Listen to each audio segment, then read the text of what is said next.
Welcome back again sa ating Sharing for God. So today, tatalakayin na naman natin ang isang regalo mula sa Holy Spirit na ipinagkaloob sa atin ng mahal na Diyos. Ito yun yung kaalaman, yung knowledge, ano? So syempre guys, lahat tayo ay binigyan ng regalo ng mahal na Diyos mula sa Holy Spirit, ngunit ang mga lahat na yan ay may kanya-kanyang kategorya sa ating sarili. Dahil na kahit alam naman natin kung hindi natin kinagamit sa ating sariling buhay, ay masasabi natin na kilala lang natin ang mahal na Diyos, ngunit hindi natin siya ay ikinabubuhay. So, ito, patalakayin natin ang kaalaman. Itong regalo mula sa Holy Spirit ng kaalaman ay tumutukoy sa espiritual na kaloob na nagbibigay sa atin ng pag-unawa at kaalaman tungkol sa Diyos at sa kanyang mga plano para sa atin. Yes guys, kasi kung mayroon tayong kaalaman at alam natin ang Holy Spirit sa buhay natin ay gumagana o nagtatrabaho, ay alam natin kung anong plano ng mahal na Diyos para sa atin, no? Ang kaalaman na ito ay hindi lamang tungkol sa pag-aaral ng mga doktrina o teorya, kundi tungkol sa pagkakaroon ng tunay na pag-unawa sa mga bagay na espiritual at sa mga plano ng Diyos para sa atin. Tama? Hindi lamang iyon guys, yung kaalam na nagbibigay ka, nagwawali ka, nagmimisa ka, kundi mismo sa atin na para magkaroon tayo ng pag-uunawa sa mga bagay tungkol sa mahal na Diyos, yung individual na espirituhano na buhay, no? Ang regalo ng kaalaman mula sa Holy Spirit, nagbibigay sa atin ng mga kakayahang maunawaan ang mga plano ng Diyos para sa atin at para sa mundo, no? Dito nagsasama na kung ikaw ay nanampalataya, ang kaalaman na iniregalo sa iyo, alam mo sa sarili mo at yung kaalaman na ginagamit ng mga pinuno, halimbawa pari, pastor o ano, para sa mundo, yun din ho ang sinishare nila. Ngunit dapat nating malalaman at alamin ang para sa atin as the individual na manampalataya ng Diyos, no? Ang kaalaman, ang kakayahang makilala ang Diyos at ang kanyang mga katangian. Mismo tayo, kaalaman natin na alamin kung ano ang magagawa ng mahal na Diyos sa atin at ano ang magagawa natin sa mahal na Diyos, ano?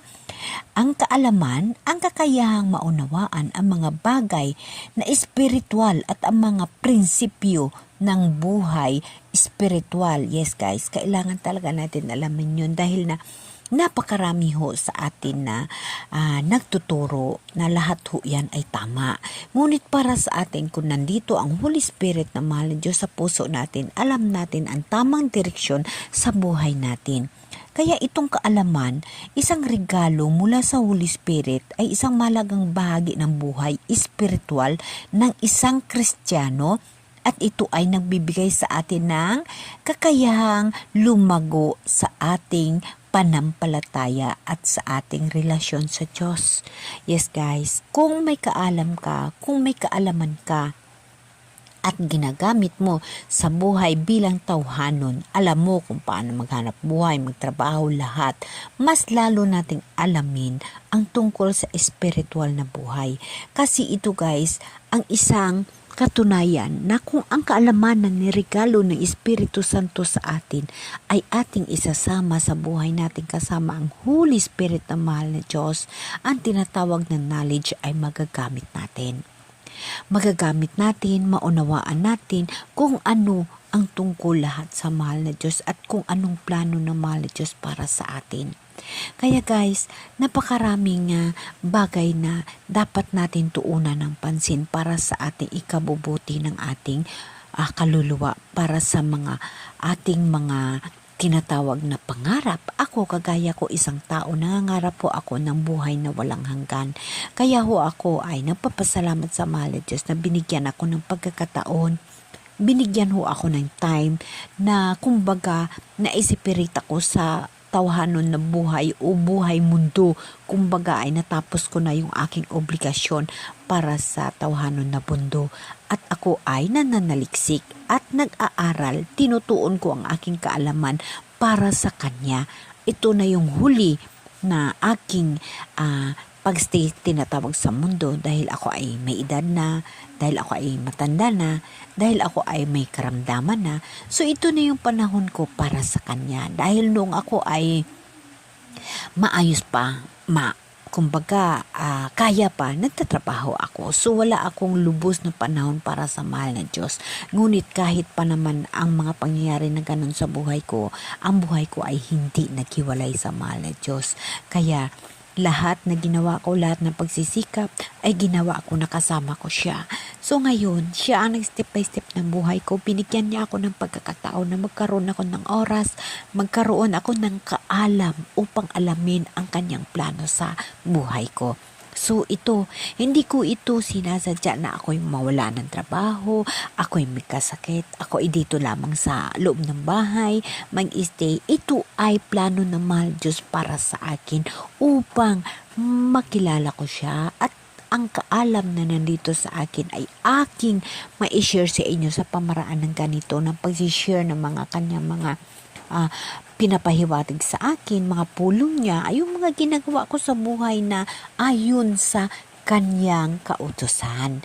Yes guys, lahat po tayo makasasala. Mayroon po tayong mga kasalanan. Bawat isa sa atin mayroon tayong mga pagkakamali.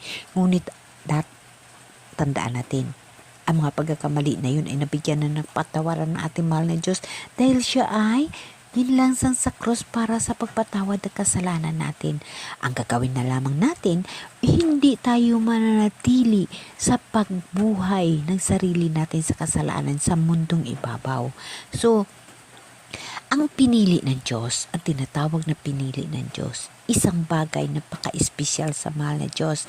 Kasi guys, kung ikaw ay pinili ng Diyos, mayroon ka mga gift of God. Ang gift of God na yan ay ikinabubuhay mo at magagamit mo ang regalo na mahal na Diyos sa pagpili sa iyo para ibigay yung mga ganong bagay. Ngayon sa ating mga tawhanon, no? Sa kalibutan na tawhanon, baka sabihin ninyo, ang hirap-hirap ng buhay, napakahirap, hindi ko na makayanan, ang hirap. Wala hong mahirap na buhay pag nandyan ang Diyos. Ang lahat ho na yan ay trials. Ginagawa ng Diyos para sa iyo kung paano mo i-handle yung buhay na mahirap at kahirapan, ang trial na sa buhay mo bilang tao sa mundong ibabaw na ito. Puno ng kasakit, puno ng paghihirap. So paano mo ito ihahandle na kasama ang mahal na Diyos?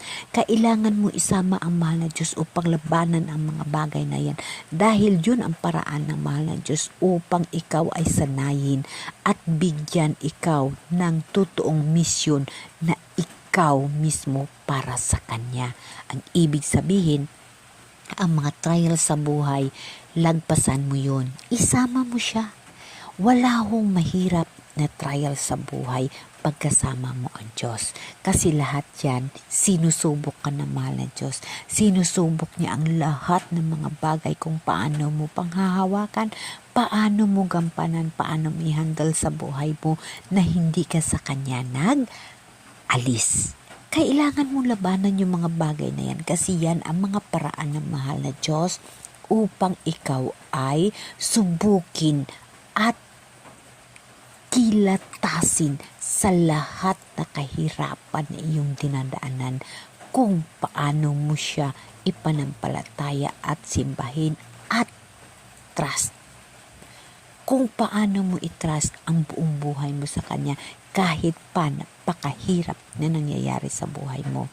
Dahil kapatid, pagkatapos niya, nandyan ho ang kaligayahan, ang ligaya sa buhay, ang ganda sa buhay. Nandyan ho yung tinatawag na nakilala mo na ang Diyos at maibigay niya sa iyo ang misyon ng buhay mo. Guys, brothers and sisters, ang buhay sa mundo puno ng trials. Ngunit, nandyan si Jesus. Yung mga trials na yan, tinitisting ka lang ni Lord kung paano mo yan panghahawakan, nakasama siya upang makamit mo ang buhay na walang hanggan. Pagdating ng panahon, pag ikaw ay nanampalataya sa Kanya, bigyan niya ikaw ng oras upang ang iyong kaalam na Kanyang iniregalo sa iyo, gagamitin mo para maibahagi mo ang lahat ng mga ginagawa ng mahal na Diyos para sa iyo. Brothers and sisters, ang Diyos ay mayroong mga pinili o mga favorite na tao. Ito ho yun ang binibigyan niya ng pag-uunawa, kaalam, wisdom, knowledge. So, marami pa guys. So, dito tayo sa knowledge na tinatawag. Ang knowledge na tinatawag ang kaalam. Yung kaalam, kung paano mo alamin ang buhay kasama ang Diyos. Kung paano mo mamumuhay sa mundo na kasama mo ang Diyos. Pagkasama mo ang mahal na Diyos guys, kahit ano kahirap, kahit ano kasakit, ang tiwala at ang pagtitiwala mo sa Kanya ay nandyan at hindi ho ikaw ay mapaano. Kahit anong hirap, sakit sa buhay, tuloy ang buhay mo dahil may misyon ka sa mahal na Diyos. Lagi nating tatandaan na ang mga bagay na yan ay regalo mula sa Diyos at nakasaad dito sa 1 Corinto 12 ang mga kaloob ng Espiritu Santo. So dapat natin guys atin unawain kung anong mga pagkaloob o ikinakaloob ng mahal ng Diyos sa atin. Dito sa verse 9 nakasaad ang isang espiritu ring iyon ang nagkaloob sa iba ng malaking pananalig sa Diyos. At sa iba'y ay kapangyarihang magpagaling ng mga may sakit. Yun lahat guys, mga regalo ho yan ng mahal na Diyos. Kung mayroon kayong mga katangian na mga ganong bagay, napakalaki ho yan na connection mo sa mahal na Diyos. Na kumbaga ay niregaluhan ka ng mahal na Diyos ng mga bagay na yun at ikaw ay isang favorite ng mahal na Diyos. Dahil hindi lahat na tao guys makatanggap ng regalo mula sa Espiritu Santo ng mahal na Diyos.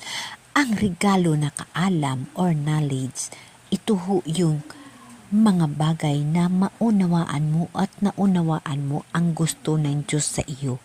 At yun ho ang hingian mo ng Holy Spirit na gabay na ikaw ay gabayan na sundin kung ano ang gusto ng mahal na Diyos sa iyo. Hindi lamang ito sa tinatawag na mga grupo, kundi mismo sa ating individual. Amen?